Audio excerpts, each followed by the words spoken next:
to another great episode of The Bourbon Road with your hosts, Jim and Brian, where they talk bourbon and, of course, drink bourbon. Grab yourself a pour, kick back, and enjoy another trip down the Bourbon Road.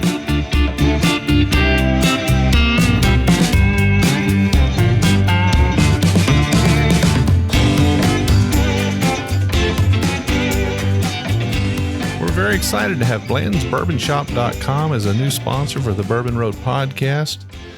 In fact, this podcast is brought to you by Blanton's Bourbon Shop. Blanton'sBourbonShop.com is the only official merchandiser for Blanton's, the original single barrel. Looking for a unique gift? Blanton's Bourbon Shop has got you covered. Blanton'sBourbonShop.com is your home for all Blanton's gifts. The Bourbon Road is excited to have PintsandBarrels.com as a sponsor of this episode, as well as our official custom apparel provider. Be sure to check out PintsandBarrels.com and browse their ultimate online store for bourbon lovers.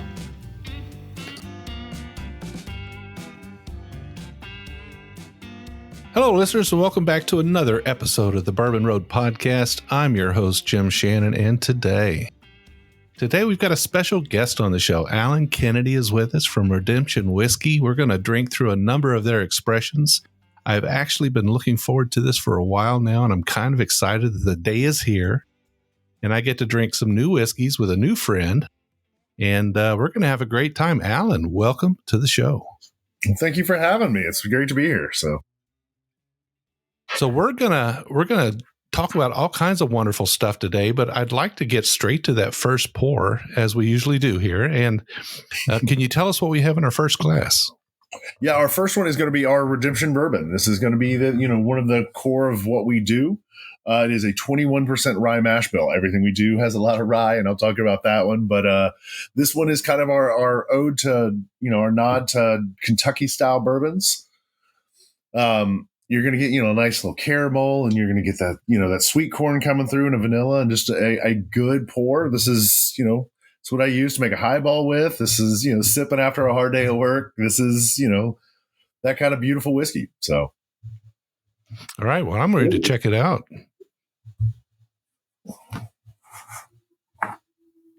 So you said 88 proof. 88 proof on this one. Average going to be about 3 to 7 years. Majority of it going to be in the 4 to 5 range. Use a little bit of the younger when I need those notes. When I need the higher sweet corn notes, I'm going to use a little bit of the younger. And then when I need the more vanilla and high fruit notes, I'm going to go with, the 6s and 7s and try to come up with something that, gives the soul to it and kind of, portrays what we're looking for in the whiskey. Well, it has a really nice and gentle and just kind of a soft nose to it. It's not overly rye forward on the nose for me. I think it's got a nice aromatic touch to it, but there is a little bit of spice just hanging in on the back. Yeah, we want that balance. And, the rye for us, rye as a grain when it comes to distilling is the most unique one there is for me. It gives that spice, but it also has that floralness. And it's something that, on a bourbon gives such a great backbone to it. It doesn't overtake the corn because, this is corn whiskey, in the end of the day. We want those notes to come through as well, but it's that balancing note to it. And it's just beautiful. Yeah, it has a nice sweetness to the nose. I'm ready to taste it, though. Cheers. Cheers.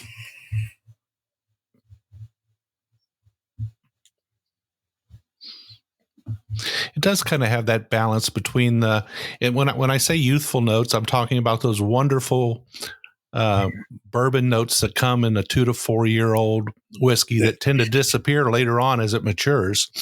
You can miss it. You can miss it. Exactly. And it's part of, as a blender. And I know, with the way the TTB set up laws, where we don't have to state age after 4 years. A lot of people just went to 4 years and on, but there are things that happen in those early years that give you notes that just, they're never going to be back no matter what you do. So using as a blender, having those tools there is not something, I don't want to forget those notes as well. And it's got to be balanced, but I want them there partially as well. So. And you think it's a hard message to convey to your customers that there's a good reason to have those younger notes in a whiskey. I know that. A lot of my listeners know that because I'm constantly saying it. But do you think that's a hard message to get across? It's weird because, with the customers, we have such a loyal base at Redemption. And we've never really gotten notes back from our customer base about it.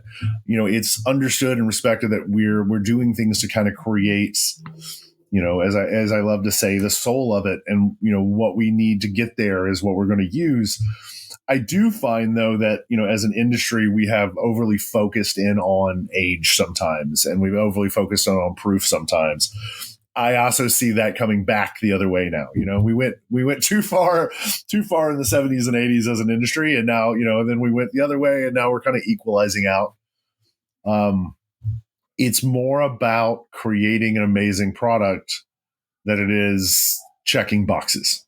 Yeah, I tend to agree with you. I think that the consumer base is becoming a lot more educated and a lot more understanding with the variety that's out there, the number of brands that are out there, the expressions they provide, and people are able to find, what their saddle is, where they're happy, and whether that be with the more sweet notes or the more floral and maybe even the tobacco and leather notes that you get in the more aged expressions. People can find that place where they're happy, that place where they like to sit.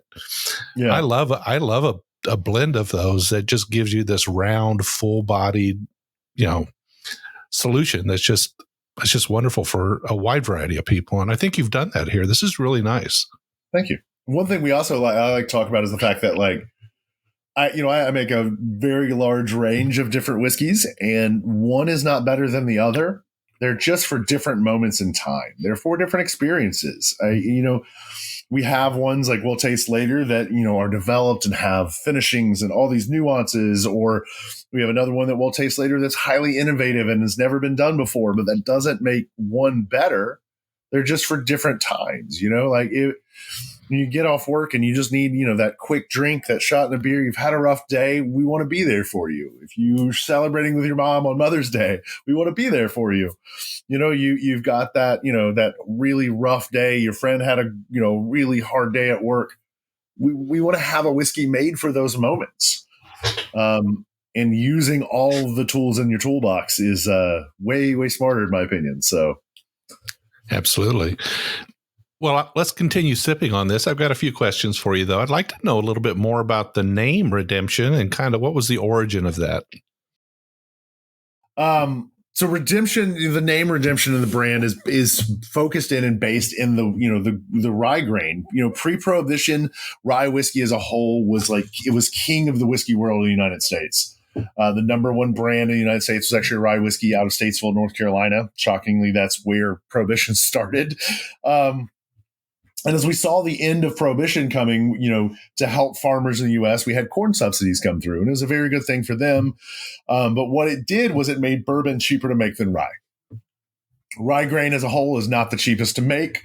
So what you ended up getting was, a start of the bourbon boom, which is we have the initial one starting post-Prohibition.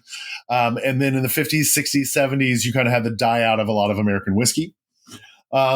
Redemption, along with a few others, we see that we saw the value in that grain. We saw the value in the beauty of what rye grain and rye whiskey can be, and we wanted to see the redemption of that. It's something that it's wasn't thought of. It's more in the forefront now, due to us and a few others that have really heralded it.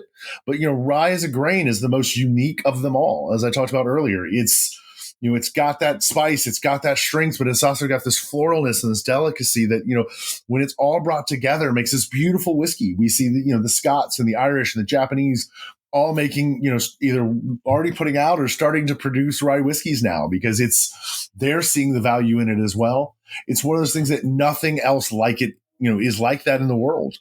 Our core rye whiskey was the first thing we put out. It's a 95.5, 92 proof. It's just this beautiful whiskey that, again, aged between 3 and 7 years. There's notes that I want in a rye whiskey that come in younger as well, and ones that come in the background and later. Then when we started making bourbons, even our core bourbon that you just tasted is 21% rye. So it's got a lot of rye in there. We also make a high rye bourbon as well at 36%, one of the highest in the industry. And we want that spice with that. We want that, development of flavor that only comes with the rye grain. As I said, our view is, with the name Redemption, it's all about bringing that back to the forefront. Cocktails as a whole, if you look pre-Prohibition, the founding cocktails, of that movement, the old fashioned, the Manhattan, these were all rye based when they were whiskey based. It's something that, consumers, as we've done testing and, we've been in the market and we get to go out and we get to have a drink with people. It's something they love the notes of. And it's just something that's true to our heart. Everything we've done continuing that has been, almost all of it has been rye based. We did look in the fact that, rye does not grow everywhere.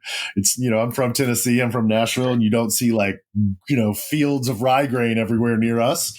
So we did actually make we have a wheated recipe as well. We wanted something that showed what other distillers were doing, pre-Prohibition that didn't have access to the rye grain. And then we do some finishings as well. I think, we're going to be tasting our cognac finished high rye here in just a minute. It's something that, we wanted to look at. We look at through the lens of what was going on pre-Prohibition. So with our, our two finishings, which are going to be our rum and our rum rye and our cognac bourbon, rum was one of those things that was one of the biggest spirits in the United States all the way back to the founding. If you look at the founding of the United States, I mean, the first guy that's got to sign it was John Hancock, and he was a rum runner. He paid for it. So rum has always had a basis. So it's something we wanted to show. And then if you look directly pre-Prohibition, other than rye whiskey, the biggest spirit in the U.S. was cognacs or brandies. And so we wanted to do something with that as well and bringing that feel into it. Having that basis and that core foundation of the rye and the heritage of what was going on pre-Prohibition is where, we've set the foundation of the brand. And now we were taking it and we're innovating. And we're looking at what can we do, what other techniques can we do, and, how do we develop from there? So now our mission has kind of gone, it's continuing the redemption, and now it's, adding to the redemption of American whiskey, trying to be part of that zeitgeist of what is and what can be. American whiskey, while there is a lot of things out there and we've done as a community, done amazing things, there is so much growth left and so much knowledge left. And we want to be a core part of that. Well, I'm kind of a rye guy myself, and our listeners know that I tend to lean in that direction, and I always have. But it's so refreshing to see a company that has kind of centralized their focus on the rye grain a little bit, even though they have expressions that are outside of rye, and you've mentioned some of those. Rye sort of forms that core grain that you built the business on, and you are trying to show it off. Do you think that the ryes we make today, the ryes that you guys have in your portfolio, are significantly different from those that existed pre-Prohibition? Do you think they're better today? Do you think they're different today? They are different. And there's so many different types. I mean, you've got, we do the traditional Indiana rye. There's Kentucky ryes that are going to be 55% rye in there. You've got the Maryland ryes, which are some of the originals. You have the New York ryes, the Empires. I will say I started learning blending from a gentleman named Dave Pickerel. Mm-hmm. And he's kind of like the Johnny Appleseed of American whiskey, and especially rye whiskey. A bit of a legend. Yeah. And it was an amazing person to learn from. And especially for someone who loves rye like myself. But watching the techniques that are used at Mount Vernon, because Mount Vernon is a great way to look at what's happening, because there's no machinery, it's all handmade. It's all like hand stirred. A lot of the things that have gotten better, and I think in now compared to the, previous technology does help. We get more efficiencies when we're brewing. Efficiencies from the brewmasters is one of the biggest things. We do have, with aging, we have a little more understanding of exactly what's happening and how to manage that and how to manipulate that as needed.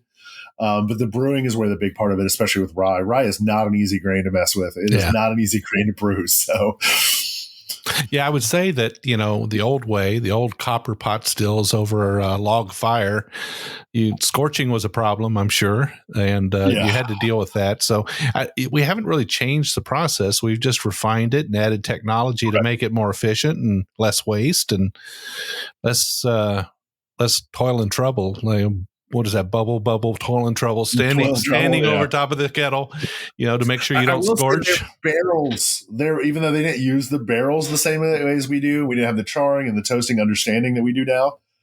Their barrels were probably way better though, because you had way older oak. Yeah. So you have a lot more, development. We don't have the luxury of aging.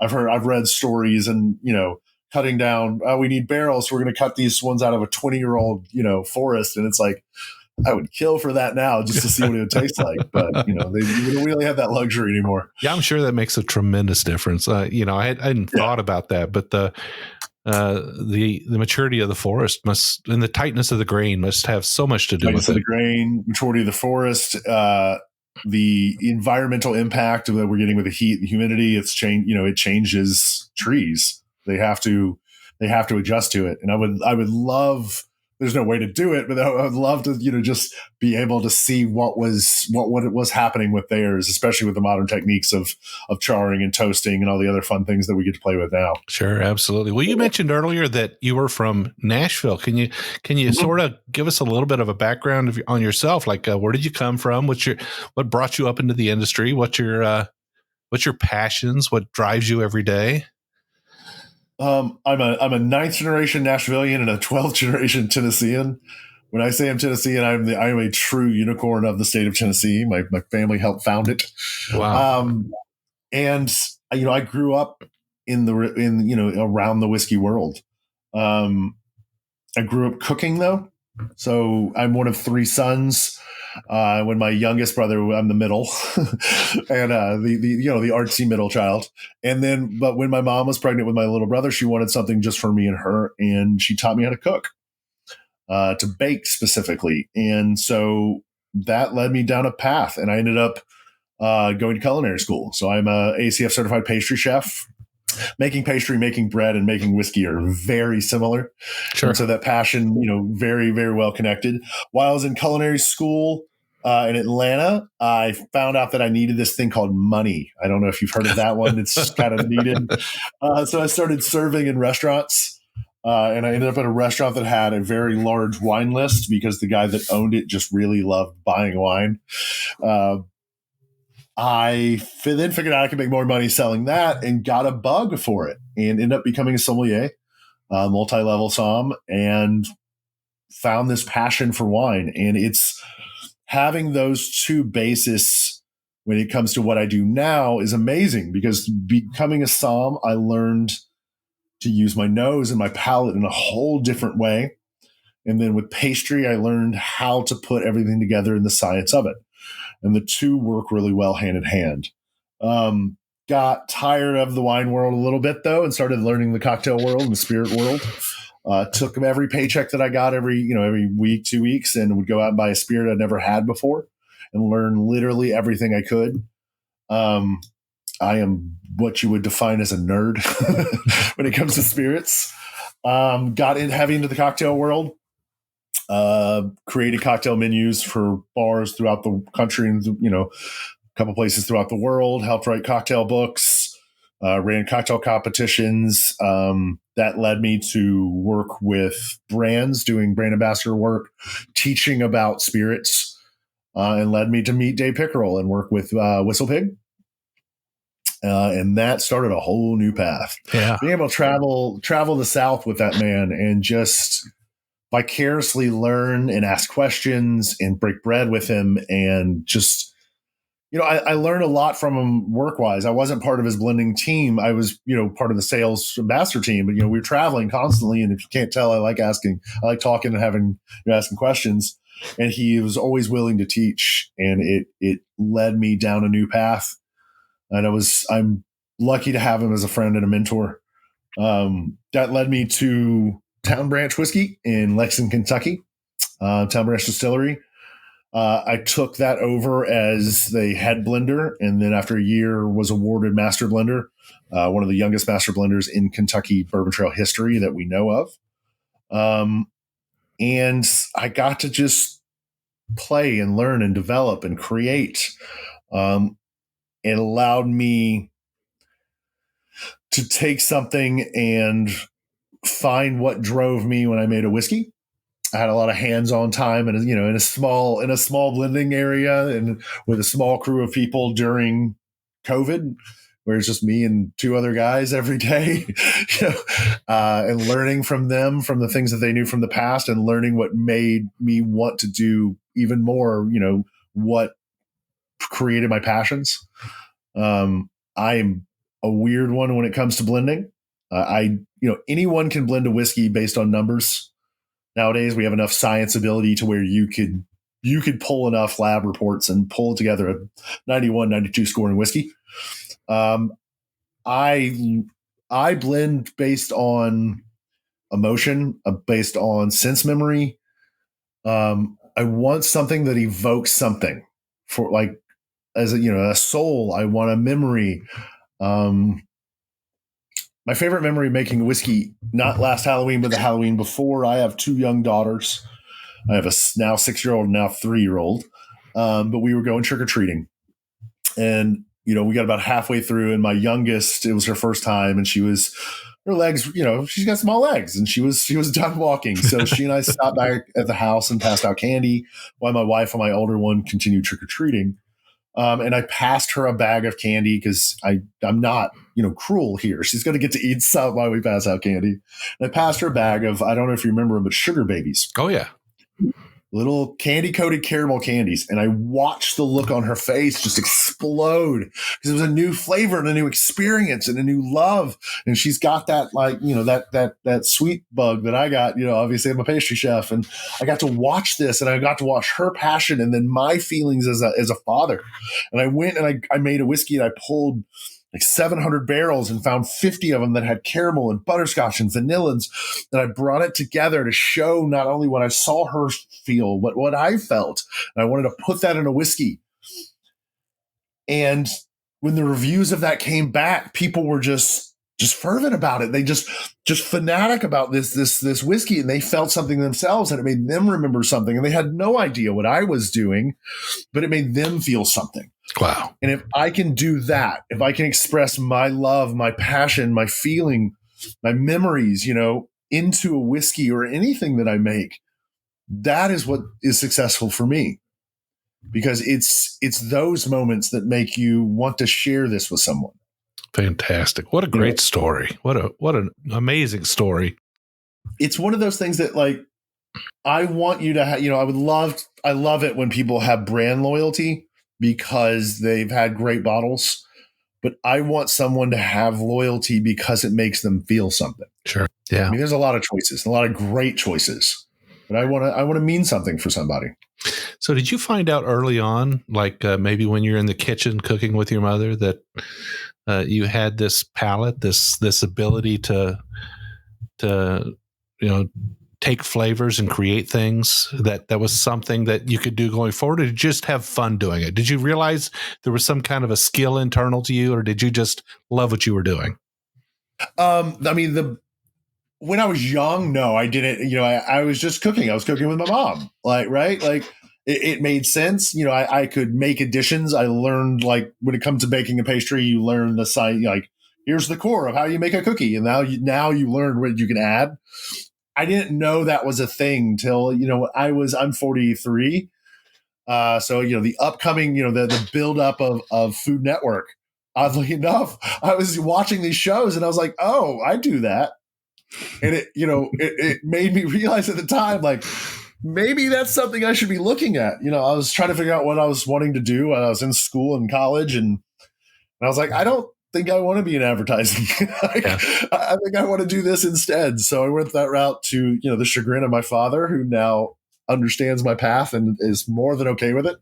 But tell your dad that, like, hey, I want to leave advertising and go into pastry. It's a big movement, Oh yeah, definitely. 20 years ago. Now I guess it wouldn't be a surprising thing at all. So 20 years ago, though, it was a lot. Yeah, the world has changed.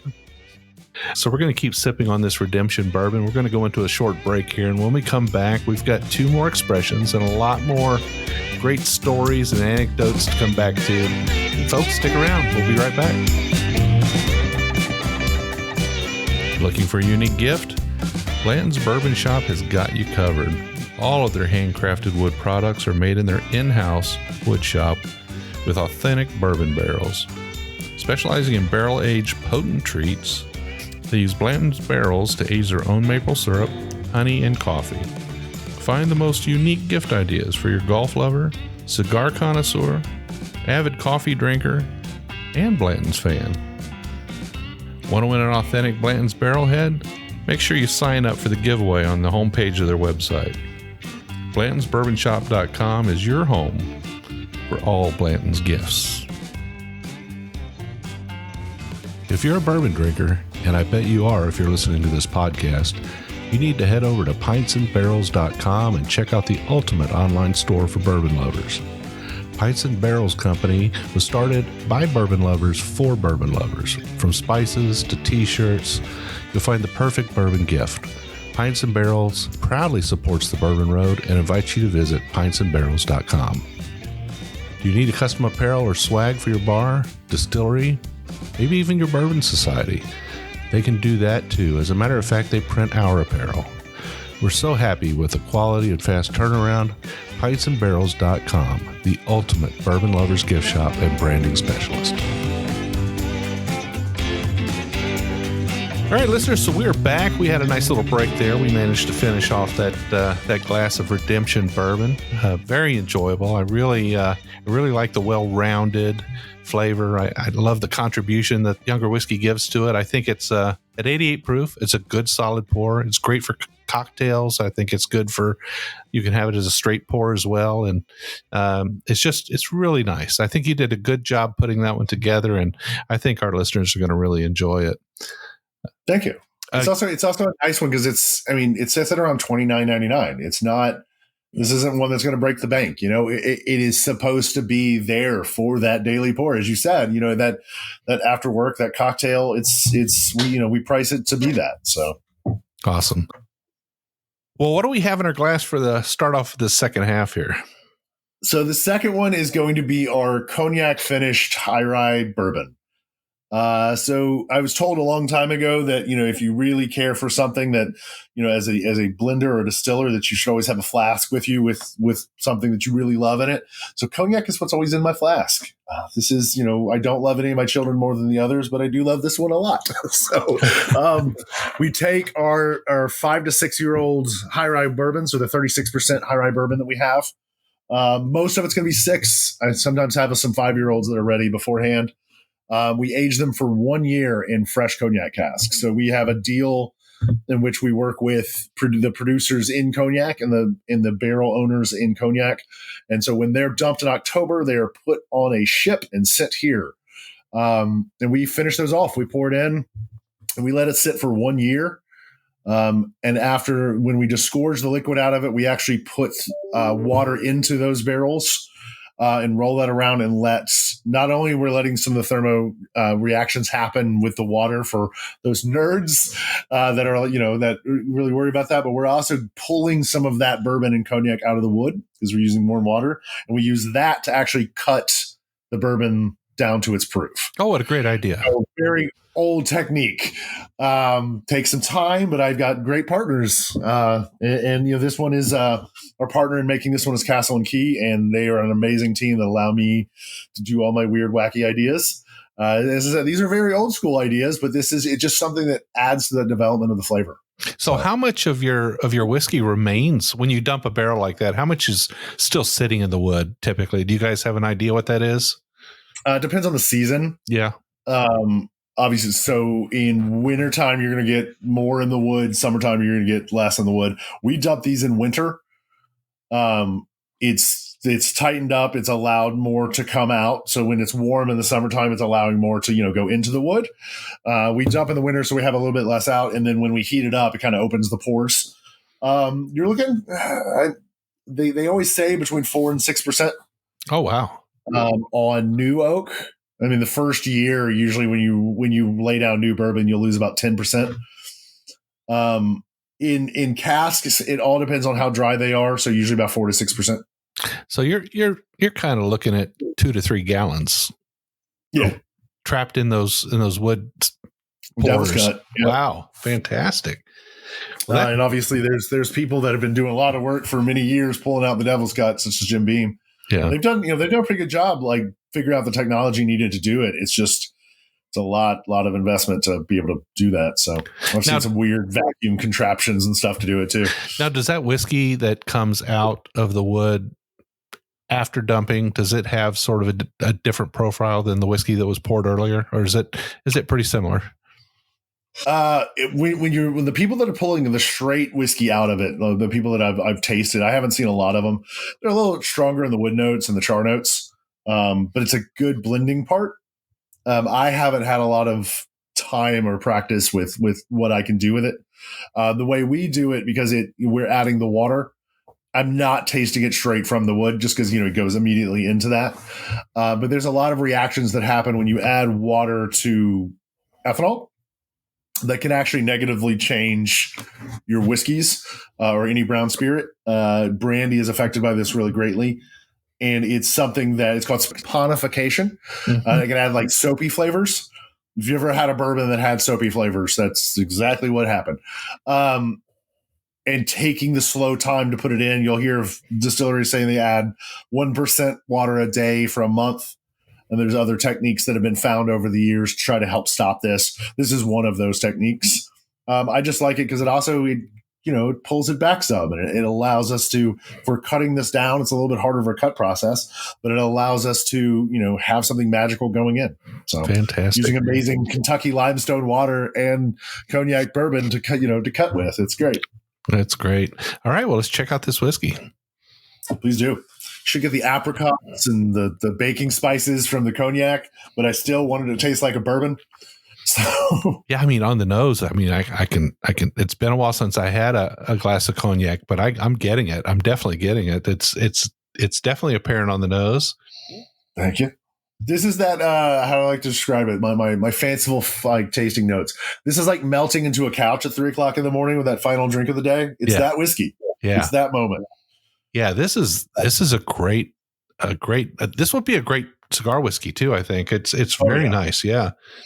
Yeah. Apricots is a good thing. I drank a whiskey actually yesterday that had some apricot on it. And this is reminding me of yesterday's pour a little bit.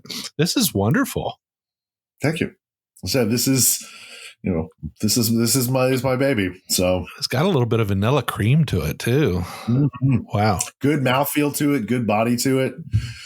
Finish is medium. So it's not overwhelming, but at the same time, like it stays with you for long enough to like evoke those flavors in those moments, but it's not like overwhelming. Well, the oak on the palate is definitely very present. It kind of hits all over all at once. It doesn't like present heavily on the front or heavily in the back. It just kind of gets me, and it makes my I'm salivating on from the sides of my tongue. I'm really getting a great impression from it. It has a I mean, you said 6-year-old, right? It almost drinks a little bit older than that, I would think. It's very nice. So if you're looking at it, it's going to end up being around 7 because it's got another year. Legally, we can't call it a 7-year because, there's these weird governmental laws. But so it spends that cognac year is another year, but this year in French oak. Yeah. So, which is giving, not only do we have the cognac influence, but you do have a French oak influence as well. So, and French oak is going to give you different vanilla types. You're going to get almost cedar notes in the background sometimes. There's a lot of great little things and nuances that come from that. And some nutty notes too. So I'm definitely getting that. This is a wonderful whiskey. And I'm sitting here to look at the bottle too. And I'm just like drinking this whiskey, looking at this bottle that has it almost looks like blown glass with the bubbles in it. It's very antique-y. It looks like it came off a shelf from 1910 or something like that. And this one's about $69.99. It's an amazing sipping whiskey, and it's also like I will tell you, it makes the best old fashioned I've ever had. I can imagine. Yeah, I think I'm going to try that here in a little bit. That's But this is a great sipping whiskey. This is definitely a thinking whiskey. It's something you want to sit on the porch with. You don't want to drink it. You can drink it alone, but it's so much better to sit and enjoy this with somebody else. I think. Yeah. I think my wife would like this. Actually, it does.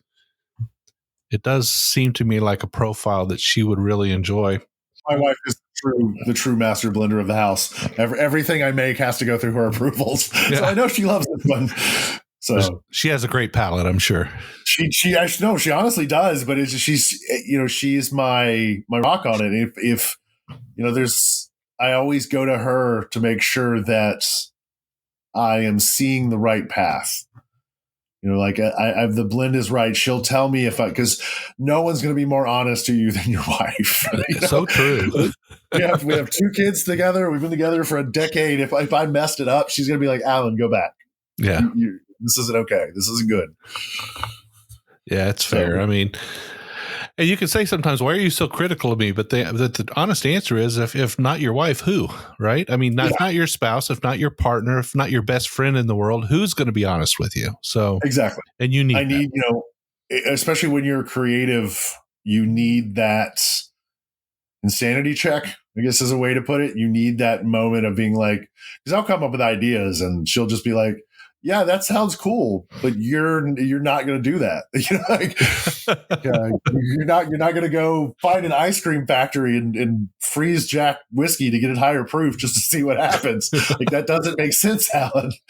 So you reside in Lexington, Kentucky now. Are you a big horse fan, or are you all about Kentucky now, or are you still like 50-50 Tennessee, Kentucky? I mean, I'll always be a Tennessean. I love Kentucky though. My kids love the horses. I'm a Sunday drive kind of guy. There's nothing more beautiful than Central Kentucky for that. Yeah. So it is, my wife and I were talking about this the other day because, with Redemption having locations and things, so many different places, I could move if I wanted, but I think we're home. Yeah. It's beautiful and the kids love it. And the outdoors are really big and conservation is really big to my family. And I'm an hour from a national forest and 2 hours from a national park. And then all, I think my kids right now are off to the library. There's like 30 of them in this town. Lexington is an amazing place. It gets overlooked a lot because it's not as big as Louisville, but it's an amazing place to visit. Well, one of the great things about Kentucky, and Lexington is very special, but one of the great things about Kentucky is as you travel around, there's a lot of difference in the area. It's like Louisville's very different from Lexington, and it's also 100%. Very different from Bardstown and northern Kentucky up on the river by Cincinnati. Is a whole other kind of place. So, I mean, as you travel around the state, you get to see some great variety, and Lexington's kind of sitting right in the saddle in the middle of the state. And it's a wonderful place. The drives through the country there with the stone fences and the horse farms is just, there's nothing like it. Nothing. So you must get out and travel a lot now, representing your brand. I would imagine that you don't get to sit in Lexington all the time. You got to get out there and move around a little bit. At least it's an easy airport to get it in and out of. So true. So are you spending a lot of time on the road now? I spend about 40% of the time on the road. Yeah. You guys doing events and then also just checking in with my distillery partners. I'm the master blender. I also like to say I'm the master distiller for. I have a very large distilling background at Town Ranch and a few other places as well, and I have degrees in it. I am not the master distiller of this, though. I have great partners, but I need to go check in and talk to them and make sure, I don't need to check on what they're doing. I just need to make sure that, in the path that we're setting for 3 year, 5 years, 7 year, 10 years down the line, that it's on the, every bit is on the right path, because it's not just about what we're doing right now. We've got a plan. So if, the weirdness of the whiskey industry could teach a TED talk on time, I'm looking at 10, 12, 15 years down the line sometimes. So, yeah. Well, I'm sitting here sipping on this whiskey, this cognac cask finished whiskey. And I'm just thinking, I'm seeing myself grabbing this bottle, putting it under my arm and sneaking out to the back. We got a sunroom on the back of the house, sneaking out there this evening after dinner and just just sort of sequestering myself away with it. It's wonderful. It's like melt into the leather couch at 3:00 in the morning and just enjoy. Yeah, absolutely. This is really, really good. I'm really enjoying this. Folks, if you're listening to this podcast right now and you have an opportunity to put your hands on a bottle of the Redemption bourbon whiskey finished in cognac cask, I highly recommend it. Let's go back over the specifications for it again. This is a 99 proofer. Is that correct? Mm-hmm. 99 proof, 5 to 6 year, mostly 6-year high rye bourbons or 36% bourbon, and is finished for 1 year in cognac casks. Where can people find this? What's your distribution look like? Everywhere. So we have, we're part of the Deutsch Family Wine and Spirits group. Deutsch Family Wine and Spirits is famous for Yellowtail and Josh wines. So we have a very good distribution foot, and we get to, with our big brother and big sister, we get to follow with them. So we are available in basically every state, and we are doing international expansion right now. So yeah, my wife and I were talking about that a while back when it comes to Josh Wines, because we're big fans of Josh Wines. And one of the things we said about it is that no matter where we are, we can be sure to find a bottle. And that was great. So that goes for your whiskey as well. It goes for our whiskeys. And if you ever pick up a bottle of Josh Bourbon Barrel Cab, thanks Redemption. Fantastic. Those are our Redemption high rye barrels that are used there. So we like the life of the barrels. We don't like, to end them. So they go to our wine group. They also go to our partners in Mexico that make Cantera Negra tequila, including the cognac casks. Actually, from this, go down to Mexico when we're done. So find more life, find more innovation. I almost hate to set that glass down because I'm just enjoying it so much. But we have another expression to get onto here. So our next one is going to be our Redemption Surly Rye. This is a whiskey that is unique to the world. There is nothing else made this way. Never has been. And the reason I kind of mentioned Josh is because this is one that is the brainchild of my boss, the winemaker at Josh Wines and head winemaker for Deutsch and the president of our company. They had an idea. In the wine world, there is a process called the Surly method. And the Surly method is when you age wines, usually white wines or sparkling wines, in the barrel with what's the lees. And the lees are the yeast. So you kind of ferment it in the barrels, and the lees are when the yeast kind of die down, the cells go to the bottom, and it's aged on those. And as they age, new flavors are created. And this had never been done. There's, how are you going to do this in the whiskey world? And so they started coming up with an idea. They started, going through this brainchild moment.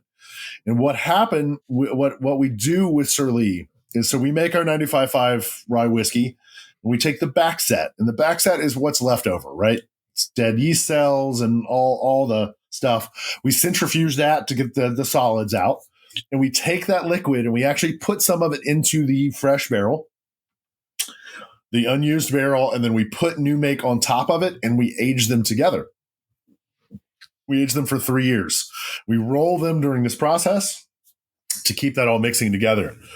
No one had an idea what this was going to do.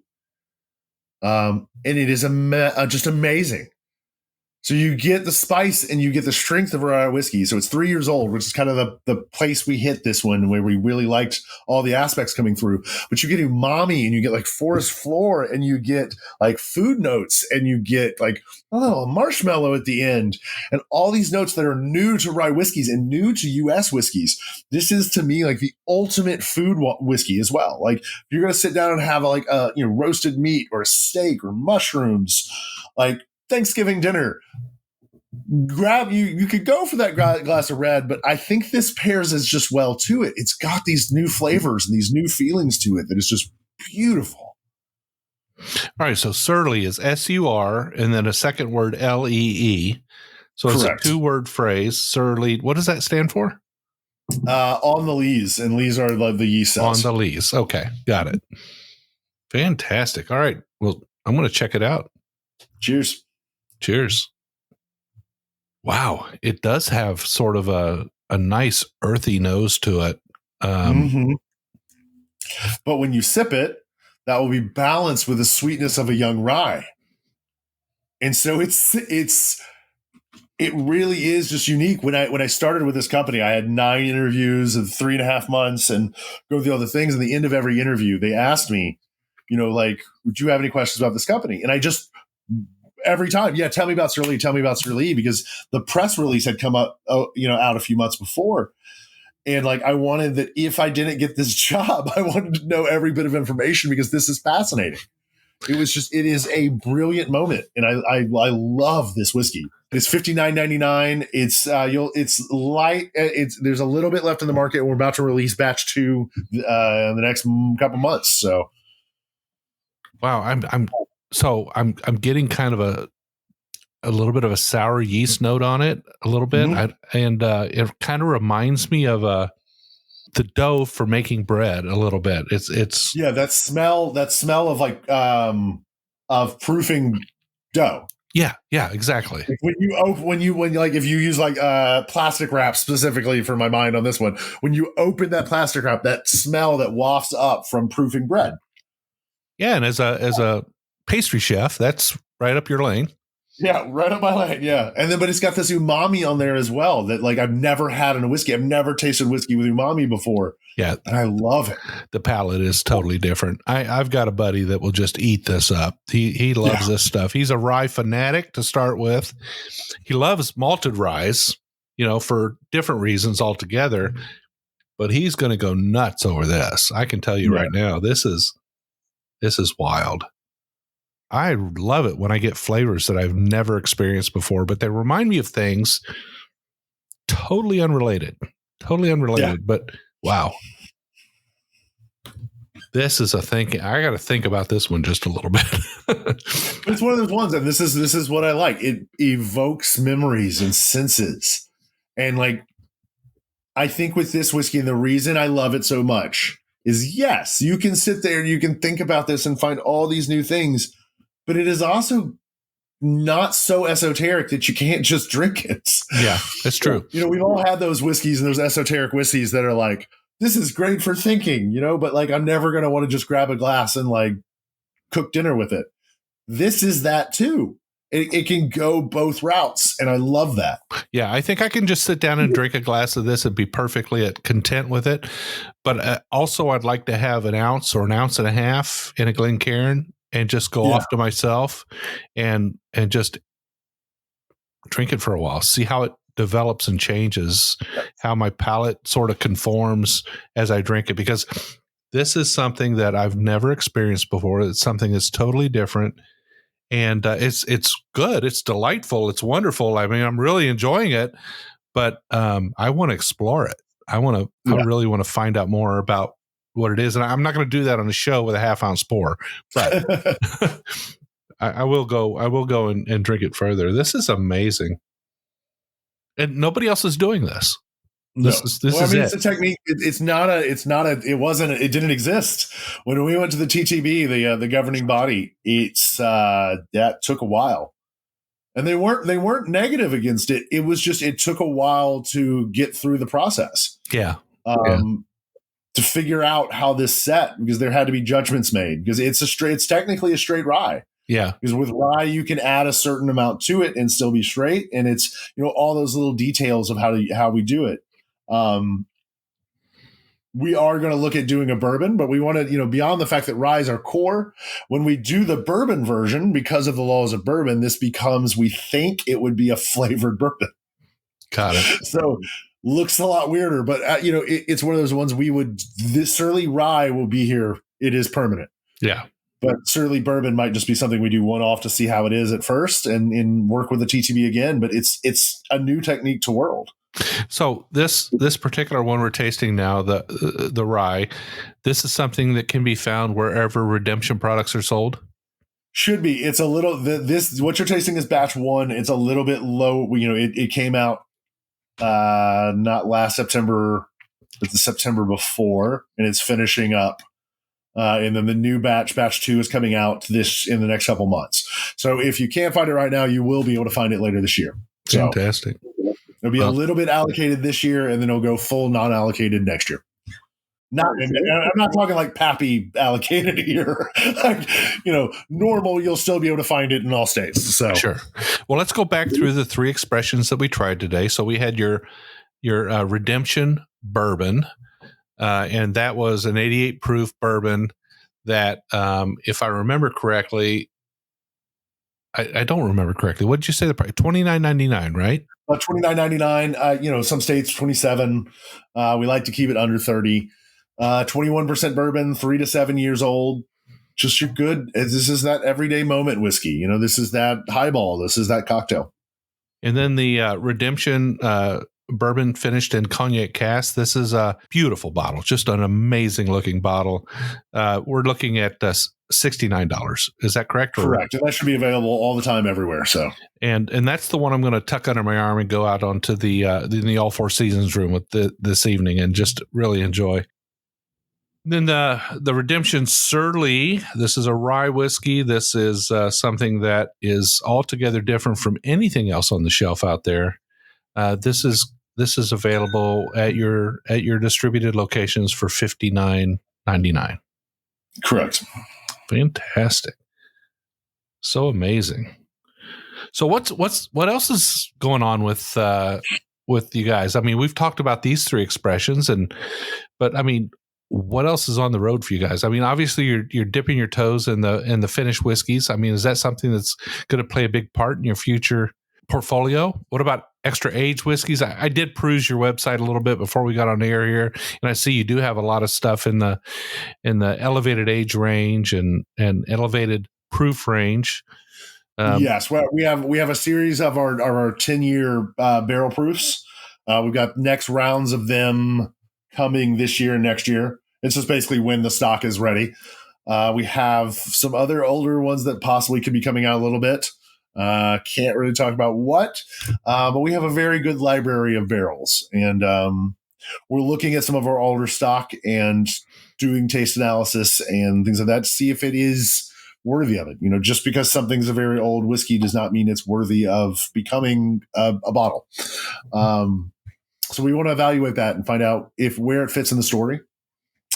We're not going to become a house of finishings.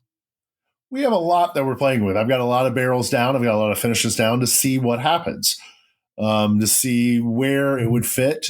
I go in the feelings of life that, you do stuff and you do projects and maybe 10% of it is going to go into a project later that's going to become something magical, but not everything right away. But I don't see Redemption becoming a finishing house of, just a whole bunch of finished whiskeys. We like things to be part of our story. Sure. And so if it fits in the emotions and the feeling and the soul and the story, then it will come.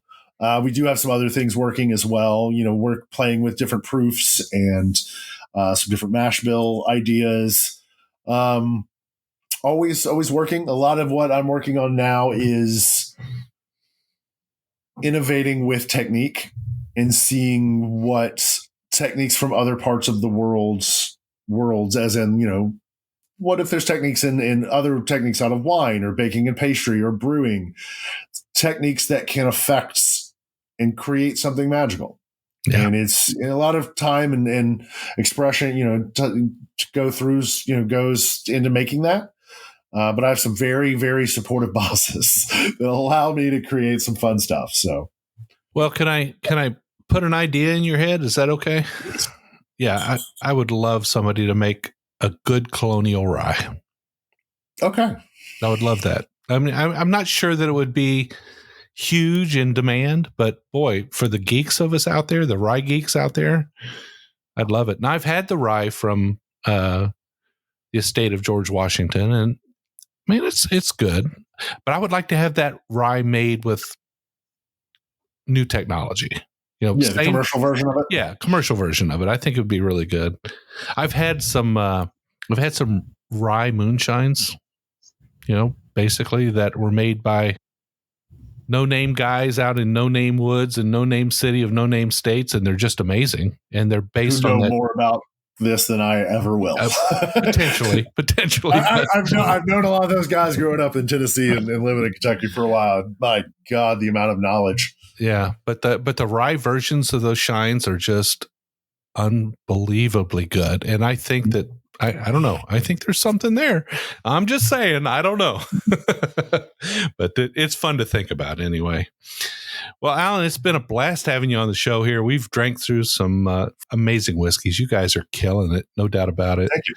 I appreciate you taking time to share your whiskey with me and share your time with me. And you've left me with quite a bit of liquid here to sit and think about, enjoy. And Brian and I are going to have many moments together drinking through your bottles, and we'll share out with a lot of our friends as well. So please do. That is very important to me. So please do. I would like to give you a chance to share out to our folks here your social media handles, how people can get in touch with you, your website, your where you guys are located, your email addresses, whatever it is that you want to share out for people to reach out and get more information about your products. Yeah, of course. Please visit us at redemptionwhiskey.com, and our handle on Instagram is @redemptionwhiskey. So it's easy to find us on there. And you'll see me personally tagged all over there if you want to follow me as well. I don't post that much, but I spend more of my time out in the world talking and making whiskey than I do doing Instagram, but I do love it. It's funny. I kind of basically live in a country song at this point. I'm just, making whiskey and raising babies. So I don't have a lot of time to take the Instagram pictures, but get a lot of great stuff coming off of our Instagram handle with Redemption Whiskey. Well, we appreciate your dedication to the craft. And like I said, I think we're going to really enjoy, both myself, my co-host, and our listeners are going to enjoy tasting through your whiskeys after the show is over. So thank you again. Thank you. All right. Well, you can find the Bourbon Road podcast on all social media outlets. You can find us on Facebook, Twitter, YouTube, Instagram, TikTok, Threads. There's too many now. I'm getting tired. It's wearing me out, but we still do them all. Every Wednesday, we put out a podcast episode. You can listen to us as we have a guest on, like Alan Kennedy with Redemption Whiskey. We'll drink a little bit of whiskey. We'll have fun. We'll share some great stories. Sometimes it's not a story. Sometimes it's a author or a chef or a comedian or a musician. We're always drinking whiskey and always having a good time. We hope you'll join us every single week. We know you're listening to us. Scroll up to the top of that app, hit that subscribe button. You'll get a notification every week on Wednesday when we release. But until the next time, we'll see you down the Bourbon Road.